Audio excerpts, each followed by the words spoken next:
Há quem diga ser uma farsa o julgamento do chamado mensalão.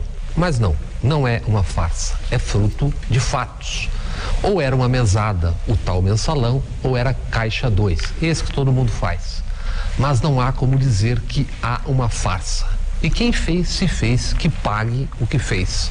A farsa existe, mas não está nestes fatos que nós vimos aí.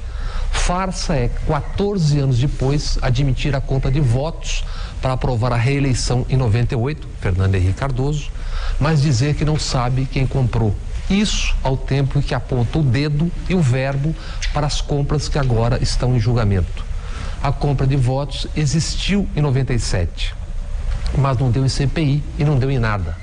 Farsa é fazer de conta que em 98 não existiram as fitas e os fatos da privatização da Telebrás.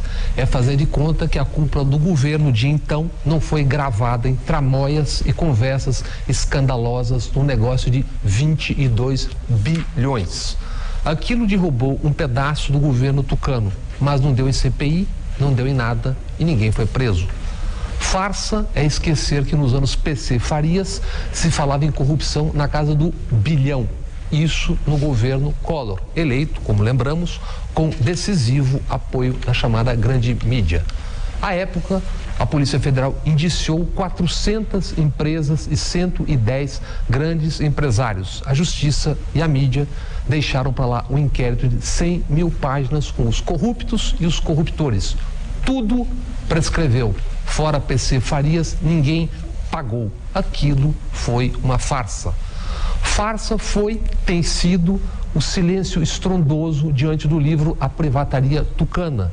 Livro que em 115 páginas de documentos e de uma CPI em investigação em paraísos fiscais expõe os bastidores da privatização da telefonia.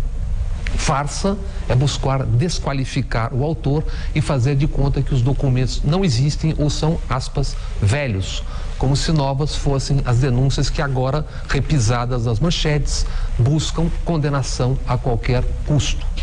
Farsa é continuar se investigando os investigadores e se esquecer dos fatos que levaram à Operação Satyagraha, operação que foi desmontada a partir da farsa de uma fita que não existiu. Fita fantasma, que numa ponta tinha Demóstenes Torres e a turma do Cachoeira, e que na outra ponta, da conversa que ninguém ouviu, teve o ministro Gilmar Mendes.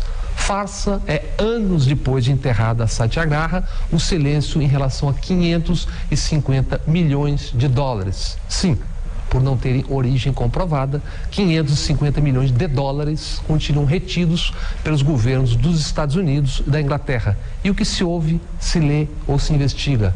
Nada. Tudo segue enterrado, em silêncio. O julgamento do chamado mensalão não é uma farsa. Farsa é, isso sim, isolá-lo desses outros fatos todos e torná-lo único. Farsa é politizá-lo ainda mais. Como farsesco é magnificá-lo, chamá-lo de, aspas, o maior julgamento da história do Brasil. Farsa não porque esse não seja o maior julgamento da história. Farsa porque vocês querem dizer que esse é o maior, porque não existiram outros julgamentos na história do Brasil. Por isso, esse é o maior. Existiram, isso sempre, alianças ideológicas e empresariais na luta pelo poder. Farsa porque ao final prevaleceu sempre, até que viesse o mensalão, o estrondoso silêncio cúmplice.